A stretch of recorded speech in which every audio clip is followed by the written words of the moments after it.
Hello students, good morning. How are you? Hope all of you are fine. Today I am going to teach you the second chapter of your SS book Our Pass from Trade to Territory. व्यापार से उपनिवेशवाद तक. ठीक है. Trade means होता है व्यापार और टेरिटरी होते हैं उपनिवेश. उपनिवेश मीन्स जिस एरिया पर ब्रिटिश जो कंट्री है उसका जो शासन था, अधिकार था, उस एरिया को टेरिटरी के नाम से जानते हैं. द कंपनी एस्टेब्लिशेस पावर, और कहता है कंपनी ने अपनी सत्ता को कैसे स्थापित किया. Company means east India company. So let's start. Now we are going to start the chapter. Please pay attention. Aurangzeb was the last of the powerful Mughal rulers. Aurangzeb जो था वो अपने शक्तिशाली, कहता है, मुगल शासकों का अंतिम शासक था. औरंगजेब जो था मुगल जो शासक थे उसका अंतिम शक्तिशाली शासक था. He established control over a very large part of territory. उसने, कहता है, बहुत अधिक जो औपनिवेशिक क्षेत्र था उसके एक बहुत बड़े हिस्से पर अपना नियंत्रण स्थापित कर लिया था. That is now known as India, जिसको आज हम भारत के नाम से जानते हैं. ये एक टेरिटरी क्षेत्र था जिस पर औरंगजेब ने अपना नियंत्रण स्थापित किया था. आफ्टर हिज डेथ इन 1707, यानी औरंगजेब की मृत्यु के बाद 1707 में, यानी मृत्यु कब हुई औरंगजेब की? 1707 में. मैनी मुगल गवर्नर्स, अनेक मुगल सरदार या गवर्नर एंड बिग जमींदार, और बड़े जमींदार, बिगेन असर्टिंग देयर अथॉरिटी, उन्होंने भी, कहते हैं, उनकी सत्ता के सामने, मतलब सत्ता को स्वीकार कर लिया. एंड एस्टैब्लिशिंग रीजनल किंगडम, और कहता है उनका अनुसरण करते हुए उन्होंने भी अपनी क्षेत्रीय राज्य स्थापित कर लिए. रीजनल होता है क्षेत्रीय, अपने अलग अलग क्षेत्रीय राज्य स्थापित कर लिए. एज पावरफुल रीजनल किंगडम, क्योंकि वो, कहता है, शक्तिशाली क्षेत्रीय राज्य emerge in various parts of India, Bharat के अलग अलग राज्यों, अलग अलग क्षेत्रों में उभरे.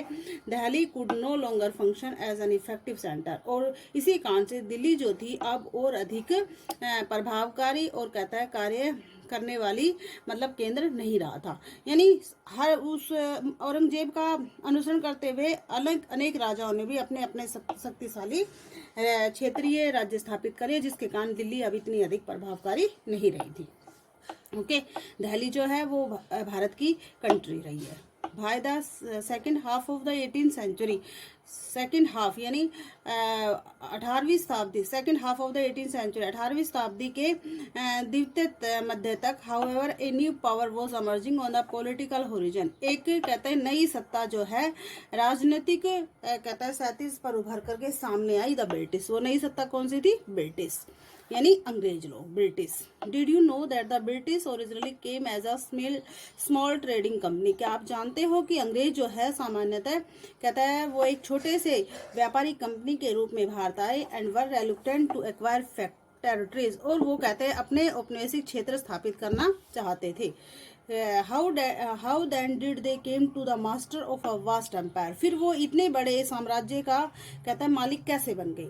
यानी अंग्रेज आए तो भारत में व्यापार करने के लिए थे, फिर वो इतने बड़े साम्राज्य के कैसे मालिक बन गए. इन दिस चैप्टर, इस अध्याय में, यू विल सी, आप देखोगे, हाउ दिस केम अबाउट, कि ये सब कैसे संभव हुआ. Okay. East India company comes first. East, कहता है, पूर्व में ईस्ट इंडिया कंपनी आती है. ईस्ट इंडिया कंपनी किसकी थी? ब्रिटिश, यानी अंग्रेजों की कंपनी थी जो पूर्व में स्थापित हुई. उसके जरिए ही वो धीरे धीरे उन्होंने अपना व्यापार बढ़ाया और भारत के, कहते हैं, मालिक बन बैठे.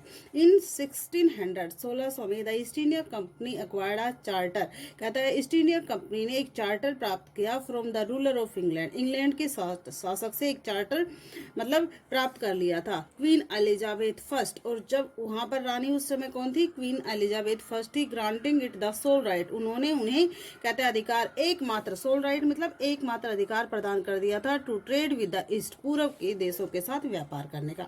यानी वो चार्टर एक्ट क्या था कि उन्हें क्वीन एलिजाबेथ से परमिशन मिल गई थी ईस्ट के जो पूर्वी देश है उनमें एकमात्र अधिकार करने का. दिस मीन, इसका मतलब था, that no other trading group, की कोई दूसरा व्यापारिक group in England, Bharat, England में, could compete with the East India Company, वो ईस्ट इंडिया कंपनी से प्रतिस्पर्धा नहीं कर सकता था. यानी ईस्ट इंडिया कंपनी ही इंग्लैंड से केवल वो पूर्वी देशों में क्या कर सकती थी? व्यापार, और इंग्लैंड से कोई और दूसरा ग्रुप नहीं आ सकता था. विद दिस चार्टर, इस चार्टर के तहत the company could venture across the ocean, उन्होंने कहता है कंपनी ने साहस किया समुद्रों को, महासागरों को पार करने का, लुकिंग फॉर न्यू लैंड्स, नई भूमि की तलाश में, from which it could buy goods at a cheap price, जिसके जरिए वो कहता है सस्ती कीमत पर सामान को खरीद सकती थी, and carry them back to Europe, और उसको वापस यूरोप ले जा सकती थी, जो सेल एट हायर प्राइस, उसको उच्च कीमत पर बेचने के लिए। यानी कंपनी ने क्या किया कि यहाँ से सस्ते सामानों पर वो ऐसा कोई रास्ता ढूंढ रही थी जिसके जरिए सस्ता सामान खरीदे और उसको ले जा करके यूरोप में महंगे मतलब अच्छी कीमत पर बेच सके, जिससे कंपनी को प्रॉफिट हो सके। The company did not have to fear competition, अब कंपनी को कोई भी प्रतिस्पर्धा का डर नहीं था from other English trading company, दूसरी अंग्रेजी व्यापारिक कंपनियों से। Mercantile trading companies in those days, mercantile एक वर्ड है जिसका मीनिंग होता है a business enterprise that makes profit, एक ऐसा व्यापार जिसके अंदर बहुत अधिक लाभ की ओर ध्यान दिया जाता है, प्राइमरली थ्रू ट्रेड, व्यापार के जरिए केवल मतलब अधिक से अधिक लाभ कमाना उद्देश्य होता है। तो mercantile trading companies in those days, उन दिनों में जो लाभ कमाने वाली व्यापारिक कंपनियां थी, मेड प्रॉफिट प्राइमरली, उन्होंने सबसे अधिक प्राथमिकता अपने लाभ को, अपने प्रॉफिट को, अपने फायदे को दी, बाय एक्सक्लूडिंग कंपटीशन, यानी प्रतिस्पर्धा को बाहर रख करके, सो दैट ताकि they could buy cheap and sell dear, ताकि वो सस्ता खरीदे और अच्छा कीमत पर उसे बेच सके। सेल डियर मतलब अच्छी कीमत, अच्छा लाभ कमा सके। द रॉयल चार्टर, शाही चार्टर के तहत, however could no prevent other European powers, यद्यपि कोई भी कहता है यूरोपीय शक्तियों से नहीं बच सकता था, from entering the eastern market, कहता है पूर्वी बाजार में प्रवेश करने से कोई नहीं बच सकता था। बाय द टाइम, उस समय तक, the first English ship sail down the west coast of Africa, पहली अंग्रेजी जहाज जो था वो कहता है उतरा अफ्रीका के पश्चिमी तट पर, round the Cape of God Hope, और कहता है केप गॉड होप के चारों ओर, and cross the Indian Ocean, और उसने हिंद महासागर को पार किया। The Portuguese had already established their presence, पुर्तगालियों ने पहले ही अपनी प्रेजेंस उपस्थिति को वहां पर स्थापित कर लिया था, in the western coast of India, Bharat के पश्चिमी तट पर, and had their base in Goa, और उन्होंने अपने गोवा पर अपना मतलब बेस तैयार कर लिया था, यानी पहले वहां पर पुर्तगीज आ चुके थे वेस्टर्न की तरफ, और वहां पर उन्होंने गोवा में अपना बेस वहां पर मजबूत कर लिया था। इन फैक्ट वास्तव में it was Vasco da Gama, यह वास्को डी गामा था, a Portuguese explorer. Vasco da Gama कौन था? Who was Vasco da Gama? A Portuguese explorer, एक पुर्तगाल का कहता है एक्सप्लोरर था, खोजी था, who had discovered the sea route to India, जिन्होंने भारत के समुद्री मार्ग की खोज की इन 1498 में, 1498 में कहता है वास्को डी गामा ने भारत के समुद्री मार्ग की खोज की थी। ठीक है। By the early 17th century, 17वीं शताब्दी के प्रथम तक, the Dutch too were exploring the possibilities of trade, डचों ने भी अब कहता है डचों के अंदर भी व्यापार की संभावनाओं की खोज करनी उन्होंने शुरू कर दी, in the Indian Ocean, Hind महासागर में। Soon the French traders arrived in the scene, और शीघ्र ही कहता है उस जगह पर, उस स्थान पर फ्रांसीसी व्यापारी भी पहुंच गए, यानी धीरे धीरे फ्रेंच, डच और कहते पुर्तगीज ने भी यहाँ पर व्यापार करना शुरू कर दिया। सबसे पहले कौन आई? East India Company. Okay. The problem was that all the companies were interested in buying the same thing. समस्या क्या थी कि सभी जो कंपनियां थी वो कहते एक ही चीज को खरीदने को, सेम चीजों को खरीदने में इंटरेस्टेड थी, मतलब रुचि ले रही थी। The fine qualities of cotton, यहाँ का अच्छी क्वालिटी का सूती कपड़ा, एंड सिल्क और रेशम प्रोड्यूस इन इंडिया, वो भारत से जो में पैदा होता था उसको खरीदना चाहती थी। Had a big market in Europe, और उसका बहुत बड़ा बाजार यूरोप में था। यानी सारी ही कंपनी जो आई थी व्यापार के लिए वो क्या खरीदती थी? यहाँ का सूती कपड़ा और सिल्क जो भारत में बनता था, और उसका बहुत बड़ा बाजार यूरोप में था। Paper, cloves, cardamom and cinnamon, पीपर होती है काली मिर्च, क्लोव्स होती है लौंग, कार्डमोम होता है धनिया, एंड सिनामोन होता है लौंग, to were in great demand, उनकी भी कहता है यूरोप के देशों में बहुत मांग थी। Competition amongst the European companies inevitably pushed up, कहता है प्रतिस्पर्धा जो थी इन यूरोपीय कंपनियों के बीच मतलब एक दूसरे को आगे धकेल रही थी, to the prices at which these goods could be purchase, उस कीमत के जिस पर वो इस सामान को खरीद सकती थी, and this reduce the profit, और इसके कारण उनका प्रॉफिट यानी लाभ कम हो गया, घट गया, दैट कुड बी अर्न, जो वो कमा सकते थे, यानी ज्यादा आने से उनको कहते हैं जो किस कीमत पर वो खरीद रही थी वो कीमत उनको मतलब बढ़ गई और उनको प्रॉफिट कम हुआ। The only way the trading companies could flourish, केवल एक ही तरीका था जिसके जरिए ये व्यापारिक कंपनियां फ्लोरिश यानी फल फूल सकती थी, बाय एलिमिनेटिंग राइवल कॉम्पिटिटर, अपने जो विरोधाभासी प्रतियोगी थे उनको मतलब हटा करके। The urge to secure market is therefore led to fierce battle, और जरूरी था कि अपने बाजार को सुरक्षित रखने के लिए उन्हें एक खूंखार युद्ध करना पड़े बिटवीन द ट्रेडिंग कंपनीज, इन व्यापारिक कंपनियों के बीच। दो the 17th and 18th century, इस तरह से 18वीं और 17वीं शताब्दी में दे रेगुलरली सेंक ईच अदर शिप, उन्होंने नियमित रूप से एक दूसरों के जहाजों को डुबोया। ब्लॉक एंड रूट्स, और उन्होंने मार्ग को रास्तों को बंद कर दिया, ब्लॉक कर दिया। And prevented rival ships from moving the supplies of, और उन्होंने जो विरोधी जहाज थे उनको उनके सामान की सप्लाई को आगे जाने से रोक दिया। ऑफ गुड्स यानी उनकी जो सामान की सप्लाई थी उनको भी आगे जाने से उन्होंने रोक दिया। Trade was carried on with arms and trading, कहता है जो व्यापार था वो केवल अब शस्त्र पर ले जाया जा सकता था यानी अपनी सत्ता पर। And trading post were protected, और व्यापारिक जो पद थे उसको भी उसकी सुरक्षा की जा सकती थी थ्रू फोर्टिफिकेशन यानी किलेबंदी कर करके। यानी व्यापार केवल अब जो शक्तिशाली जो व्यापारिक कंपनी थी वही कर सकती थी, कहने का मतलब ये है। This afford to fortify settlements and carry on profitable trade, इस प्रयास से कहता है सेटलमेंट्स यानी स्थायी, कहता है उन्होंने कहता है यहाँ पर निवास करने का स्थायी निवास किया, कैरी ऑन प्रॉफिटेबल ट्रेड, और इस तरह से उन्होंने कहते हैं फायदेमंद व्यापार को आगे बढ़ाया। Also led to intense conflict with local ruler, और इसके साथ साथ उन्होंने स्थानीय जो शासक थे उनके साथ भी उनका संघर्ष चलता रहा। कॉन्फ्लिक्ट मीन्स होता है संघर्ष। The company therefore found it difficult to separate trade, इस तरह से कंपनी कहते हैं ने अपने आप को मुश्किल पाया टू सेपरेट, अलग करना, ट्रेड फ्रॉम पॉलिटिक्स, राजनीति से व्यापार को अलग करने में अब कंपनी ने अपने आप को मुश्किल पाया। लेट अस सी, आओ हम देखें हाउ दिस हैपेंड, कि ये सब कैसे हुआ। अब कहते हैं व्यापार और राजनीति अलग नहीं हो सकते थे।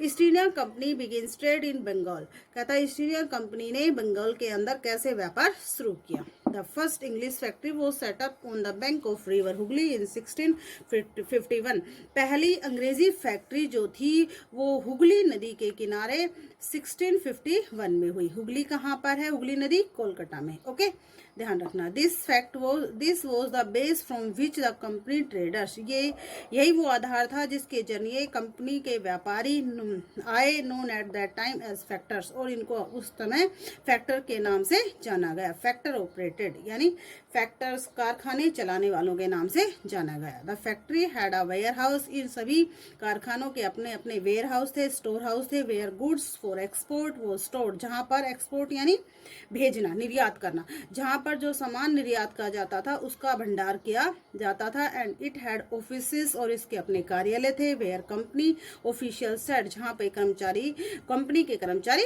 बैठते थे। एज ट्रेड एक्सपेंडेड, जैसे जैसे व्यापार का फैलाव हुआ, the company persuaded merchant and traders to come, company ने कहता है दबाव बढ़ाया व्यापारियों पर, और कहता है व्यापारी और मर्चेंट्स पर टू केम आए and settle near the factory, कि वो कारखानों के नजदीक ही मतलब रहने लग जाएं। जैसे जैसे काम बढ़ा तो उन्होंने उन पर दबाव बनाया कि आप लोग यहीं पर रहने लगे। बाय 1696 तक इट बिगेन बिल्डिंग या फोर्ट, इन्होंने कहता है एक किले बनाने की शुरुआत कर दी अराउंड द सेटलमेंट, कहता है अपने चारों ओर रहने के लिए। 2 years लेटर, 2 सालों के बाद, it bribed Mughal officials into giving the company zamindari, इन्होंने कहता है ब्राइब्ड होता है रिश्वत देना, इन्होंने मुगल जो ऑफिशियल थे, मुगल जो अधिकारी थे, कर्मचारी थे, उनको रिश्वत दे दी। द कंपनी जमींदारी, कंपनी की जमींदारी देने के लिए, कंपनी जमींदारी अधिकार प्राप्त करने के लिए उन्होंने मुगल जो अधिकारी थे उनको रिश्वत दी। ओवर 3 विलेजेस, 3 गाँवों के ऊपर, कि 3 गाँवों पर कहता है कंपनी को अधिकार दे दिया जाए। One of this was Kalikata which later grew in the city of Calcutta, यानी पहले कालीकट के नाम से जाना जाता था कैलकटा, और बाद में कोलकाता हो गया। ओके, तो सबसे पहले उनमें से एक था Kalikat, which later grew in the city of Calcutta, बाद में ये शहर बनकर के कलकत्ता हुआ, और आज इसको हम क्या नोन एज टुडे, आज इसको हम कोलकाता के नाम से जानते हैं। Okay, it also persuaded the Mughal emperor to Aurangzeb to issue a farman. It also persuaded, उन्होंने कहता है मुगल शासक जो औरंगजेब था उसके पर भी दबाव बनाया, टू इशू ए फरमान, कि वो एक फरमान होता है शाही आदेश, कि एक शाही आदेश निकाले, granting the company the right to trade duty free, कि कंपनी के अधिकार को मतलब ड्यूटी फ्री करने के लिए, कर मुक्त करने के लिए एक शाही फरमान निकाले। The company tried continuously to press for more concessions and multiplied exciting privileges.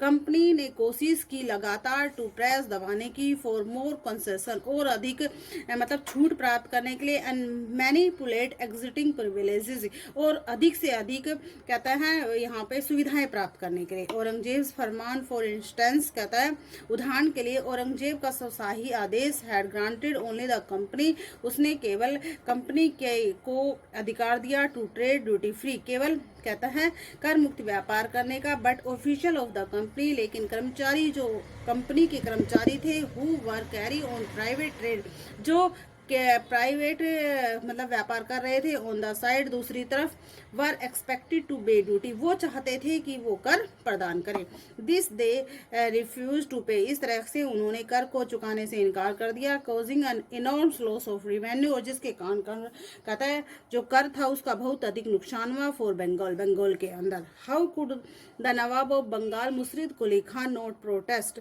कहता है बंगाल जो मुर्शिद कुली खान कौन था, बंगाल का नवाब था, उसने इसका विरोध वह क्यों नहीं कर सकता था, कि उसमें रिवेन्यू बंगाल का बहुत अधिक नुकसान हुआ, फिर भी वो उनका विरोध क्यों नहीं कर सकता था, इसके पीछे क्या रीजन है। हाउ ट्रेड टू बैटल, कैसे कहता है व्यापार ने संघर्षों मतलब युद्धों को बढ़ाया, कैसे युद्ध हुए। Through the early 18th century, 18वीं शताब्दी के पूर्वार्ध के जरिए, पूर्वार्ध में the conflict between the company, कहता है जो संघर्ष था company and the nawab of Bengal intensified, वो कहता है मतलब लगातार चलता रहा, बंगाल के नवाब और कंपनी के बीच लगातार मतलब युद्ध होते रहे, लड़ाइयाँ होती रही। After a death of Aurangzeb की मृत्यु के बाद the Bengal nawabs asserted their power, Bengal नवाब ने अपनी सत्ता प्राप्त कर ली, एन एंटोनॉमी, और कहता है पूरी कहता है ताकत, एज अदर रीजनल पावर, जैसे कि दूसरे क्षेत्रीय शक्तियां थी, were doing at that time, उस समय कर रही थी। मुर्शिद कुली खां वाज फॉलोड बाय अलवर्दी खां, मुर्शिद कुली खां ने भी कहता है अलवर्दी खां का अनुसरण किया, एंड देन सिराजुद्दौला, और उसके बाद Sirajuddaulah as the nawab of Bengal, यानी सबसे पहले मुर्शिद कुली खां, उसके बाद कौन आया बंगाल का नवाब, कौन बना अलवर्दी खां, और अलवर्दी खां के बाद कौन बना Sirajuddaulah as the Bengal of nawab. Each one of them was strong ruler, प्रत्येक कहता है वो तीनों ही बहुत ही अधिक शक्तिशाली शासक थे। They refuse to grant the company concessions, उन्होंने कहता है कंपनी को छूट देने से इनकार कर दिया। Demand large tributes for the company right to trade, और उन्होंने कंपनी को व्यापार का अधिकार देने के लिए बहुत बड़े कहता है ट्रिब्यूट यानी ट्रिब्यूट दान या कर की मांग की। Denied it any right to mint coins, और उन्होंने जो मिंट कॉइन्स थे, मिंट के जो सिक्के थे उन पर भी उन्होंने कहता है उनका अधिकार पर भी को भी मना कर दिया, and stopped it from extending its fortification, और उन्होंने इनके किलेबंदी के फैलाव को भी रोक दिया। अक्यूजिंग द कंपनी ऑफ डेसिएट, कहता है कंपनी को अपनी हार स्वीकार करते हुए, दे क्लेम दैट, उन्होंने दावा किया that the company was depriving the Bengal government of huge amounts of revenue, कि कंपनी जो है उसने बंगाल सरकार को वंचित कर दिया है, हुज अमाउंट्स ऑफ रेवेन्यू, बहुत अधिक कर की धनराशि से, and undermining the authority of nawab, और इसके तहत जो बंगाल की नवाब है उसकी सत्ता को भी निर्धारित किया है। इट वॉज रिफ्यूजिंग टू पे टैक्स, उन्होंने टैक्स भरने से इनकार कर दिया। राइटिंग डिसरेस्पेक्टफुल लेटर्स, और उन्होंने अपमानजनक पत्र लिखे, and trying to humiliate the nawabs and his official, और उन्होंने कहता है नवाब और उसके कर्मचारियों को कहता है अपमानित करने की भी कोशिश की कंपनी के अधिकारियों ने। The company on it's part declare that, और कंपनी ने अपने हिस्सों में घोषित किया that the unjust demand of the local official, की अनुचित जो मांग है लोकल अधिकारियों की, were running the trade off company,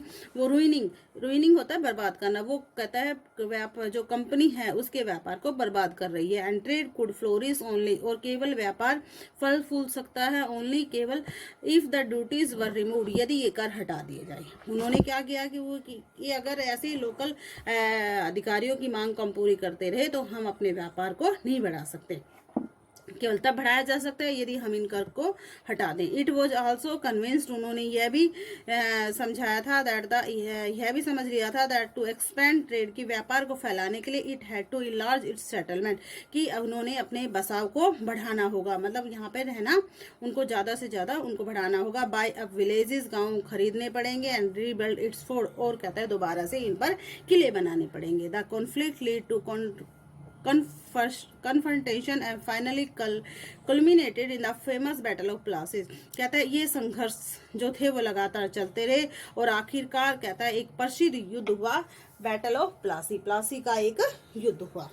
ठीक है, प्लासी का युद्ध कब हुआ अब इसके बारे में हम देखते हैं। प्लासी, बैटल ऑफ प्लासी, प्लासी का युद्ध। Plassey is a name of place.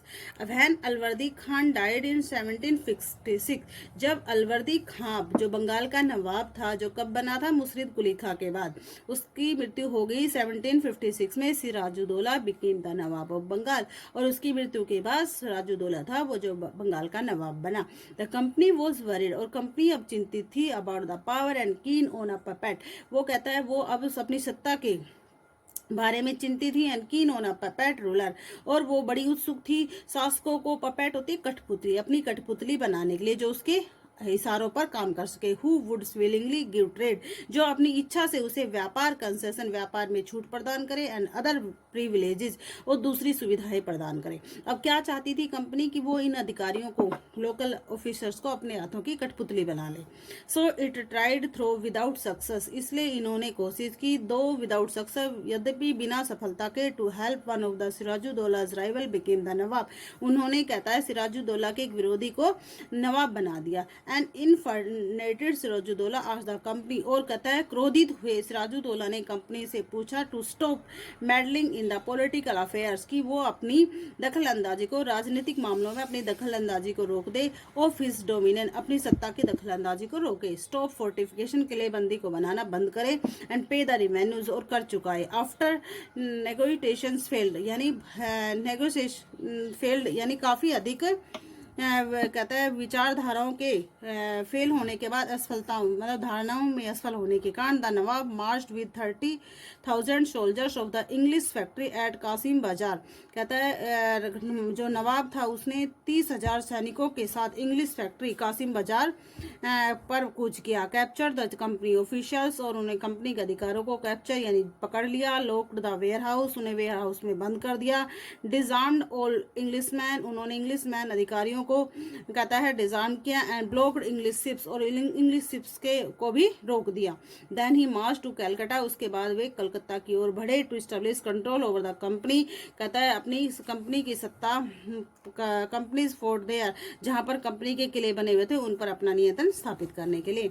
On hearing the news of the fall of Calcutta, कहता है कोलकाता के गिरने की खबर को सुनकर कंपनी ऑफिशियल इन मद्रास, कंपनी के अधिकारी मद्रास में सेंड फोर्सेज, उन्होंने अपनी सेना भेजी under the command of Robert Clive, Robert Clive की के तहत रॉबर्ट क्लाइव वहां पर कमांडर बना। ठीक है, रेनफोर्स फायर नेवल फ्लीट्स, और उन्होंने नेवल फ्लीट्स जो नेवी की फ्लीट्स होती है सेना, उसको भी भेजा। Prolonged negotiations with the Nawab followed, और इसके साथ ही नवाब ने भी उनका मतलब अनुसरण करता गया। फाइनली इन 1757, आखिरकार 1757 में Robert Clive led the company's army against Sirajuddaulah at Plassey. कहता है आखिरकार रॉबर्ट क्लाइव ने कंपनी के सेना को प्लासी के स्थान पर सिराजुद्दौला के सामने खड़ा कर दिया। One of the main reason for, एक मुख्य जो कारण था इसके लिए, one of the main reason the defeat of Bengal, इसका एक मुख्य कारण ये रहा कि नवाब जो था वो हार गया। वो that the force led of Mir Jafar, और कहता है सेना जो थी उसका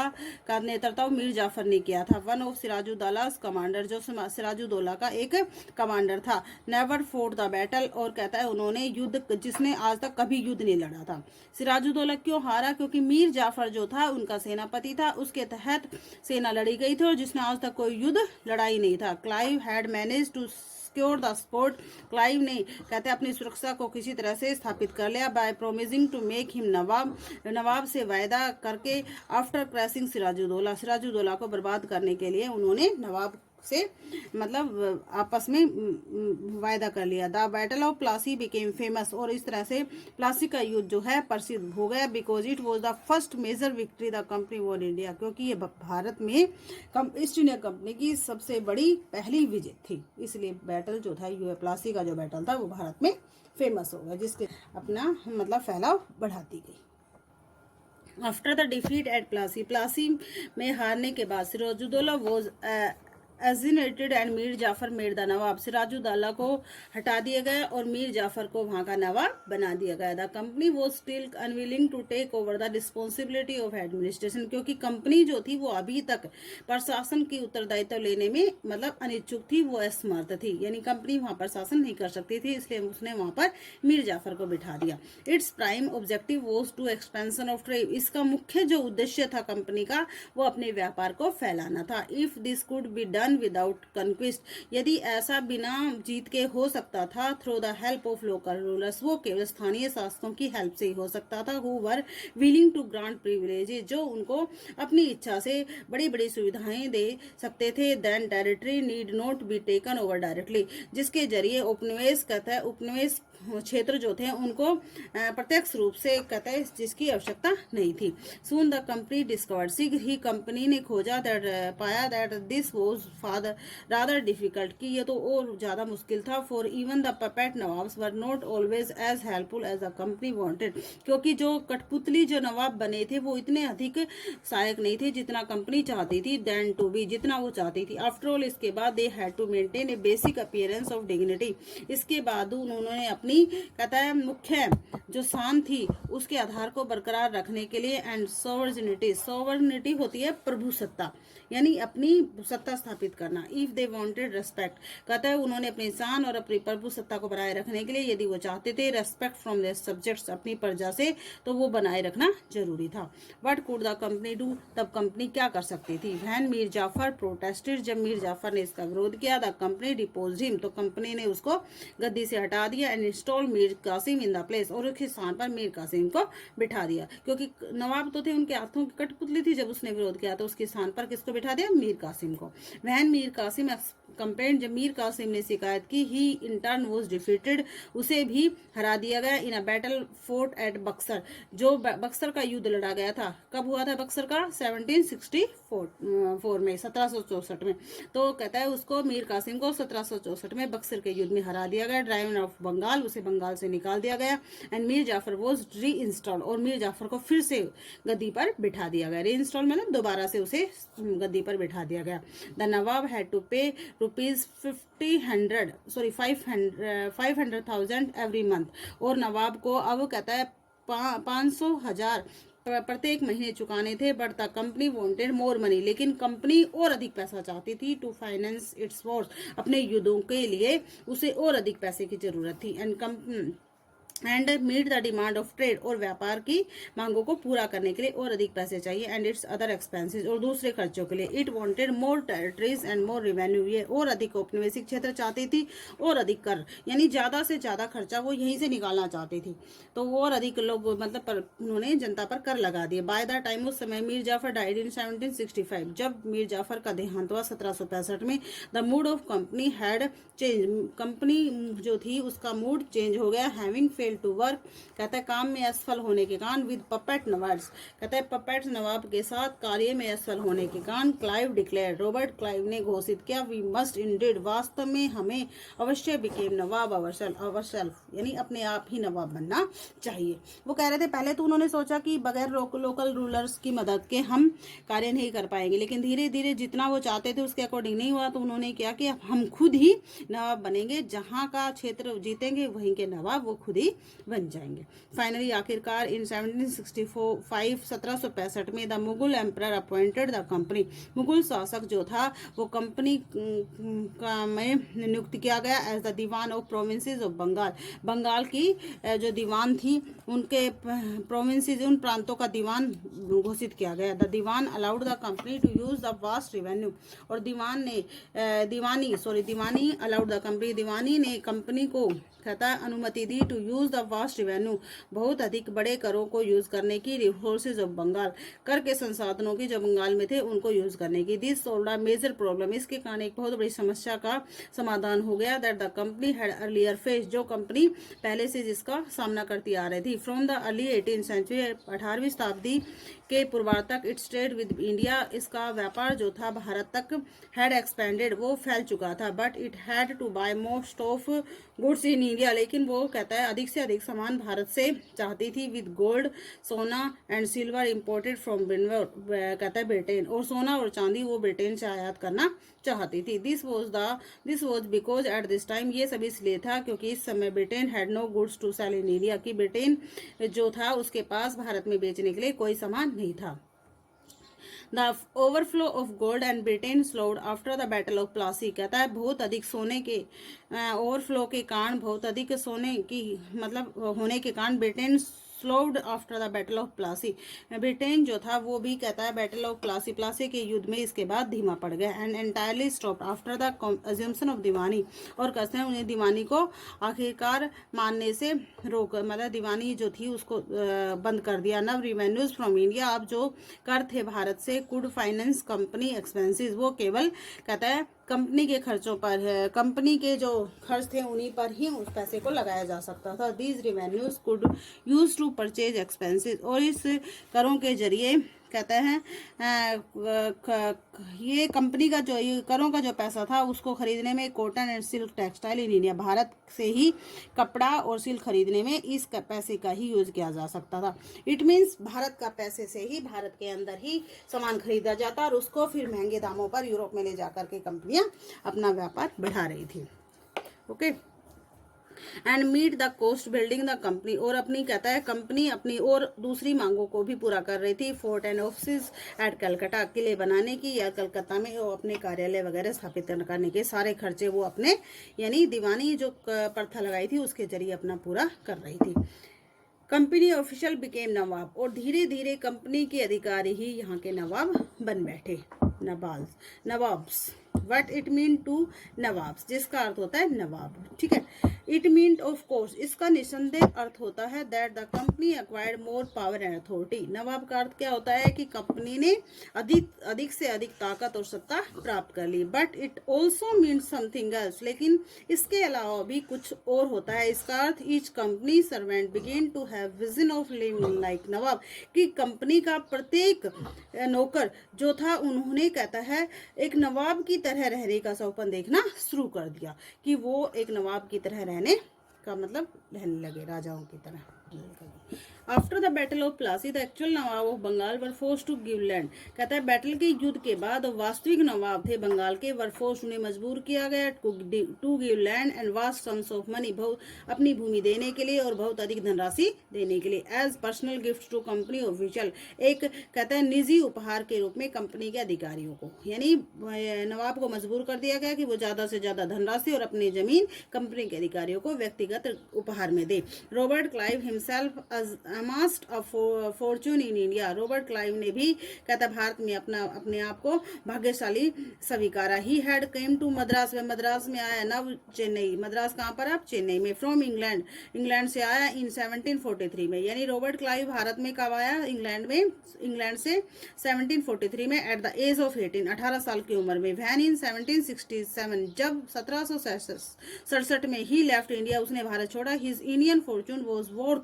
$40112 इंटरेस्टिंगली, तो उसकी जो धनराशि थी वो कितनी थी, डॉलर में 401 11,200 बढ़ हो गई थी। When he was appointed governor of Bengal in 1764, जब 1764 में उसे बंगाल का गवर्नर नियुक्त किया गया। He was asked to remove corruption, तो उसे करप्शन हटाने के लिए, भ्रष्टाचार को हटाने के लिए कहा गया इन कंपनी एडमिनिस्ट्रेशन, कंपनी के प्रशासन में। But he was himself cross examined, लेकिन उसने खुद ही इसको पार कर लिया इन 1772 में बाय द ब्रिटिश पार्लियामेंट, कहता है ब्रिटिश संसद में, which was suspicious of the vast wealth, जो कि वास्तव में जिसके पास एक बहुत बड़ी धनराशि थी, उसके शक के घेरे में वो स्वयं ही आ गया। यानी वो 18 साल में आया था, उसने यहाँ बहुत अधिक धनराशि इकट्ठी कर ली थी यहाँ पर। ऑल्दो ही वॉज एक्विटेड, यद्यपि उसने अपने दोस्त को स्वीकार कर लिया था। ही कमिटेड सुसाइड, और उसने आत्महत्या कर ली। सुसाइड होती है आत्महत्या, इन 1774 में, 1774 में उसके पास बहुत अधिक धनराशि लेने के बाद वो खुद ही कहता है करप्शन के घेरे में आ गया और उसने अपना दोस्त स्वीकार करी और उसने 1774 में यानी आत्महत्या कर ली। However not all company official succeed in making money, यद्यपि कंपनी के सभी अधिकारी कहते हैं इतना पैसा कमाने में सफल नहीं हुए, लाइक क्लाइव, रॉबर्ट क्लाइव की तरह। Many died and early death, कहते हैं अनेक की तो पहले ही समय से पहले ही मृत्यु हो गई इन इंडिया, भारत में, ड्यू टू डिजीज, बीमारियों के कारण, एंड वॉर, और युद्ध के कारण। And it would not be right to regard all of them as corrupt, और कुछ को अधिकार नहीं ले पाए भ्रष्ट मतलब भ्रष्टाचार के कारण, एंड डिसऑनेस्ट, और बेईमान होने के कारण जो थे कुछ एक तो मतलब बीमार हो गए और उनको उतना अधिक धनराशि नहीं मिल पाई। Many of them came from humble background, और कुछ एक तो जो कहते हैं एक बहुत अच्छी विनम्र पृष्ठभूमि से आए थे। And their upper most desire, और उनकी सबसे बड़ी इच्छा थी, was to earn enough in India, कि वो भारत से ज्यादा कमाए, रिटर्न टू ब्रिटेन, और वापस इंग्लैंड लौट जाएं, लीड अ कंफर्टेबल लाइफ, और वहां पर जाकर सुविधापूर्वक जीवन व्यतीत करें। Those who manage to return with wealth, कहता है वो जो कहता है जिन्होंने अपने आप को वापस धन संपदा के साथ लौटने में को व्यवस्थित कर लिया, लैड फ्लैसी लाइव्स, उन्होंने बहुत अधिक समृद्धशाली जीवन व्यतीत किया, एंड फ्लंटेड देयर रिचेज, और बहुत अधिक अपनी जो संपदा था उसका आनंद भी उठाया। दे वर कॉल्ड नवाब्स, उनको नवाब्स कहा गया था। And anglicised version of Indian word nawab, और ये कहता है एंग्लाइज्ड वर्जन, एंग्लाइज्ड वर्जन है दूसरी भाषा का इंडियन वर्ड नवाब। इंडियन वर्ड का जो नवाब वर्ड है उसका क्या है, वर्जन है नवाब्स, ठीक है। दे वर ओफन सीन एज अपस्टार्ट्स, उन्होंने अब कहता है ऊपर की ओर अक्सर वो कहता है आगे बढ़ने या ऊपर की ओर बढ़ने की ओर देखने लगे। And social climbers in British society, और अंग्रेजी समाज के अंदर उन्होंने अपने आप को सामाजिक कहता है क्लाइंबर्स के रूप में देखा। एंड वर रिडिकल्ड और made fun of in plays, उन्होंने कहता है अधिक हास्यप्रद नाटक लिखे, एंड कार्टून, और कहता है कार्टून के जरिए उन्होंने अपने आप को कहता है बहुत अधिक ब्रिटिश समाज को मतलब आगे दिखाया। कंपनी रूल एक्सपेंड, कंपनी के शासन का फैला। If we analyses the process of annexation of Indian states, यदि एनालिसिस होता है विश्लेषण करना, एनेक्शन होता है जब्त करने की प्रक्रिया, छीन लेना, जब्त करना। If we analyse the process of annexation, यदि हम जब्त करने की भारतीय राज्यों को जब्त करने की प्रक्रिया का विश्लेषण करें by the East India company, जो ईस्ट इंडिया कंपनी के द्वारा छीन ले गए थे फ्रॉम 1757 टू 1857, 1757 से 1857 के बीच में सर्टेन की एस्पेक्ट अमर्स, तो कहता है कुछ निश्चित कहता है विषय उभर कर सामने आया। The company ruler launched a direct military attack, company के शासकों ने रेयरली लॉन्च्ड, उन्होंने बड़ी मुश्किल से कहता है लॉन्च किया ए डायरेक्ट मिलिट्री अटैक, और कहता है प्रत्यक्ष शासन का मतलब सेना का आक्रमण ऑन एन अननोन टेरिटरी, जो अनजान उपनिवेशित क्षेत्र थे उन पर। इंस्टेड, इसकी बजाय it use a variety of political, कहता है इन्होंने क्या किया, सेना का आक्रमण करने की बजाय उन्होंने बहुत अधिक मात्रा में विभिन्न प्रकार की राजनीति, इकोनॉमिक एंड डिप्लोमेटिक मेथड, और कहते हैं अलग अलग डिप्लोमेटिक तरीके अपनाए टू एक्सटेंड इट्स इन्फ्लुएंस, अपने प्रभाव को बढ़ाने के लिए। Before annexing an Indian company, कहता है भारतीय राज्यों को जब्त करने से पहले उन्होंने क्या किया, अलग अलग तरीके अपनाए जिसके जरिए उन्होंने भारत की राजनीति को कमजोर बना दिया। After the battle of Buxar, Buxar के युद्ध के बाद, बक्सर के युद्ध हुआ 1764 में, उसके बाद the company appointed residents in Indian state, company ने अपने रेजिडेंट्स यानी निवासी भारतीय राज्य में अपने निवासी स्थापित नियुक्त कर दिए।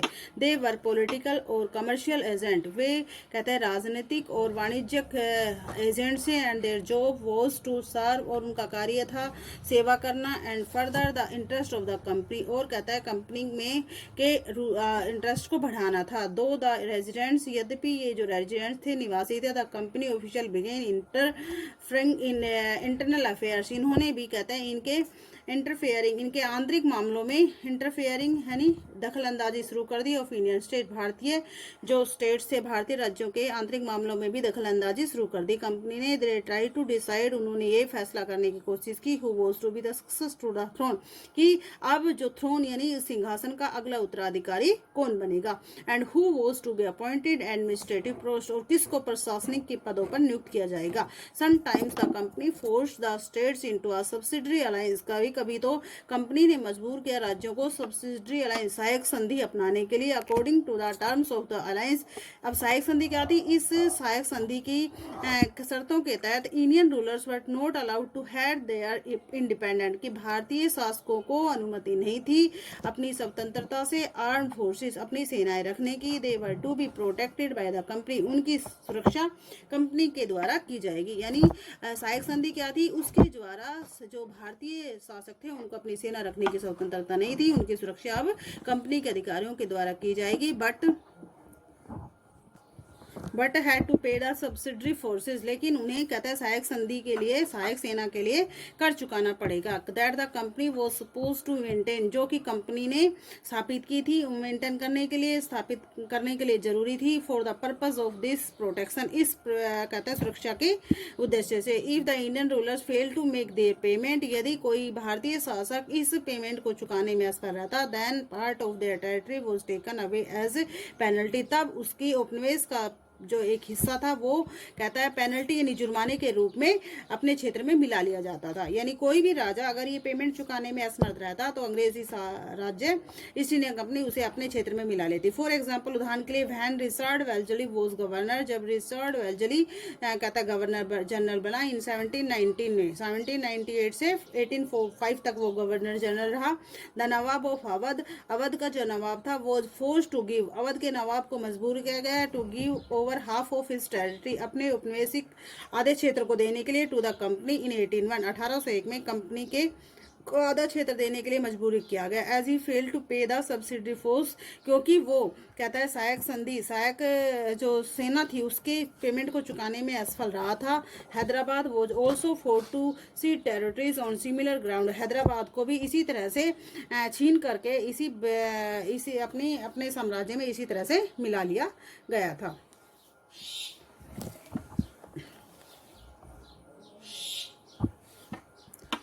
Tipu Sultan, the tiger of Mysore. Who was called as the tiger of Mysore? Tipu Sultan. Tipu Sultan. The company resorted to direct military confrontation. कहता है कंपनी ने कहता है प्रत्यक्ष जो सेना थी उसकी पुष्टि के लिए भी मतलब तैयार किया। When it saw a threat to its political और economic interest, जब उसने इसको राजनीतिक और आर्थिक रुचियों में दखल अंदाजी करते देखा। This called be illustrated with the cause of the southern India, और ये कहता है दक्षिणी भारत के जो राज्य था मैसूर, उसमें भी हम देख सकते थे। Mysore had grown in strength ruler under the leadership of powerful ruler like Haidar Ali. Mysore जो था एक बहुत ही शक्तिशाली राज्य था, हैदर अली जो एक शक्तिशाली कहता है शासक के नेतृत्व के तहत। Hyder Ali, who was Hyder Ali? Hyder Ali was the father of Tipu Sultan. Hyder Ali ने कब तक सब शासन किया? रूल्ड फ्रॉम 1761 टू 1782 तक उसने शासन किया। एंड हिज फेमस सन, और उसका एक प्रसिद्ध बेटा Tipu Sultan ruled from 1780 to 1799, और उसने 1782 से 1799 तक शासन किया। Mysore controlled the profitable trade off the Malabar, Mysore में नियंत्रण स्थापित किया उसने प्रॉफिटेबल ट्रेड, और कहता है बहुत ही व्यापारिक लाभ कमाया of the Malabar coast where the company purchase pepper cardamom, जहां से कंपनी जाता है मालाबार के तट से, जहां पर कंपनी ने काली मिर्च और धनिया मतलब खरीदा था, खरीदी थी, उस पर बहुत अधिक उसने लाभ कमाए। इन 1785 1795 में Tipu Sultan stop the export of sandalwood. Tipu Sultan ने कहता है एक्सपोर्ट निर्यात चंदन की लकड़ियों, काली मिर्च और कार्डमोम के निर्यात को रोक दिया। Through this parts of kingdom, अपने कहता है राज्य के हिस्सों से। And is allowed local merchants, और उन्होंने कहता है लोकल व्यापारियों को भी कहता है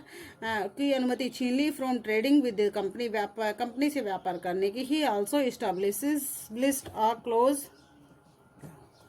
relationship with the French in India, और उसने अपने कहता है भारतीयों के साथ फ्रांसीसियों से अपने व्यापार को भी बंद कर दिया। एंड मॉडर्नाइज्ड हिज आर्मी, और अपनी सेना को आधुनिकीकरण किया विद देयर हेल्प, उनकी मदद से। द ब्रिटिश वर फ्यूरियस, और अंग्रेज अब बहुत अधिक क्रोधित हो उठे। They saw Haidar and Tipu was ambitious, उन्होंने देखा कि हैदर और टीपू तो बहुत अधिक महत्वाकांक्षी हैं। एरोगेंट यानी बहुत अधिक एरोगेंट और डेंजरस और खतरनाक है। Ruler who had to be controlled and crushed, कहता है उन शासकों को नियंत्रण करना और कहता है उनको दबाना जरूरी था। 4 वॉर्स वर, उन शासकों को कहता है दबाने के लिए और कहता है मिटाने के लिए 4 वॉर्स वर फोर्ट, 4 युद्ध लड़े गए विद मैसूर, मैसूर के साथ। फर्स्ट 1767 से 69 तक हुआ, सेकंड 1780 से 84 तक, थर्ड 90 से 92 तक, और लास्ट था 1799 जिसमें टीपू सुल्तान की डेथ हुई थी।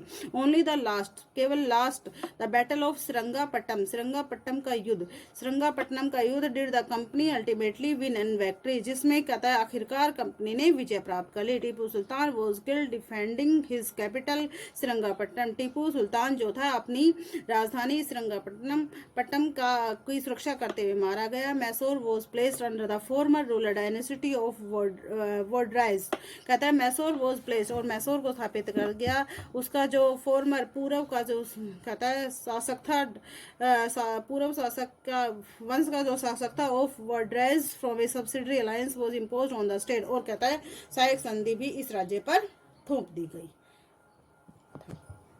Students, the rest part of this chapter we discuss in our next video, so watch it carefully.